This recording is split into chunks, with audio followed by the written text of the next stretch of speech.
Ever since the first trailer for Dead Island 2 dropped at E3 in 2014, fans have been waiting in anticipation.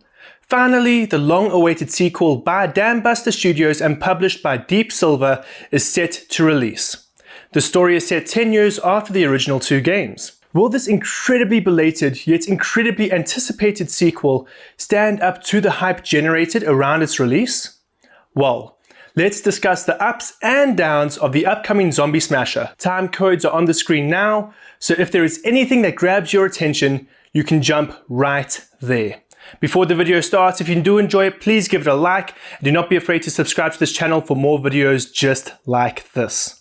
As mentioned earlier, Dead Island 2 is set 10 years after the events of Dead Island and Dead Island Riptide. Focusing on a protagonist of your choice, players will join a small group of survivors and try to survive the streets of Los Angeles and San Francisco. It is up to the player to rescue and protect various residents and noticeable figures from the streets of LA while trying to reach the military to assist in finding a cure for the zombie virus. While this may seem like a generic setup similar to many other zombie games, movies and shows, what sets this game apart is its execution, atmosphere and gameplay. Dead Island 2 seeks to overload the player's senses with over-the-top action and visuals. The game is a first-person melee-driven slaughterhouse with mechanics that are quite different or rather updated from its predecessors.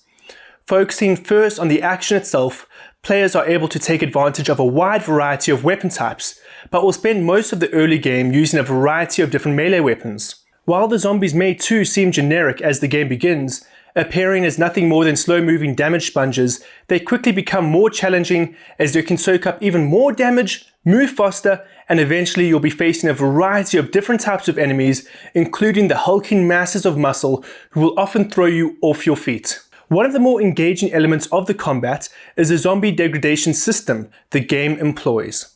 You truly feel as if you are dealing damage to the zombies, as with every smash or slash, you will see the effect it has on the desired zombie. There is truly nothing more satisfying than seeing your tire iron smash a zombie's jaw loose, or watching the flesh peel off as they are set on fire.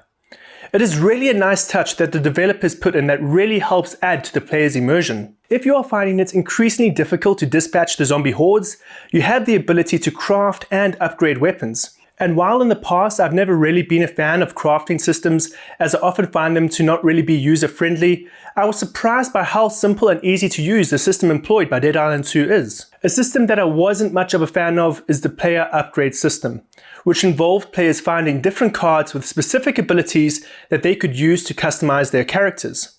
While there isn't anything inherently bad with the system, it just never truly feels fleshed out and felt more like they were beginning to come up with an idea that wasn't entirely figured out. A nice addition that allows for more player involvement is the choice of choosing your starting character. Each character has different strengths and weaknesses, and I actually spent a lot more time than I expected trying to figure out who would be the best for my playstyle.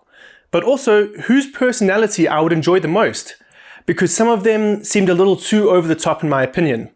But with so much variety, everyone can be expected to find a character that they can engage with. While players will progress through the primary story quest, you will also get the option to pursue side quests, which often take players off the beaten path to meet unique characters, unlock special weapons, or simply try something crazy and new.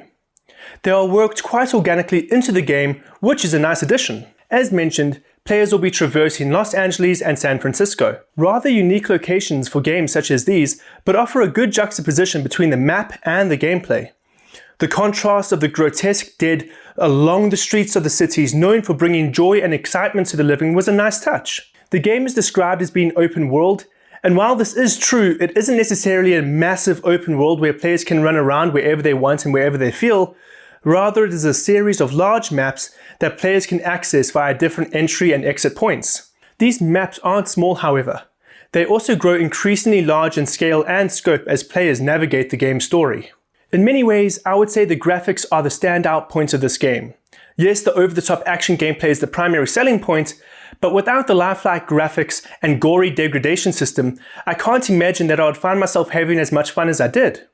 The realistic graphics allow the player to feel each stomach-churning crunch as a zombie's skull is crushed, but also the immediate feelings of horror as a decrepit corpse shuffles out from the unexpected locations. If you are going to have a first-person melee-focused zombie-killing game, the graphics need to deliver, and Dead Island 2 definitely delivered. In conclusion, Dead Island 2 is a ton of fun. If you are a fan of the zombie-killing genre, you will definitely feel shades of Dying Light peeking through, as well as the original Dead Island games. But if those are games you enjoyed, then there is plenty to enjoy here. From memorable characters to action-packed gore, if you want a game to keep you occupied, then Dead Island 2 is the game for you.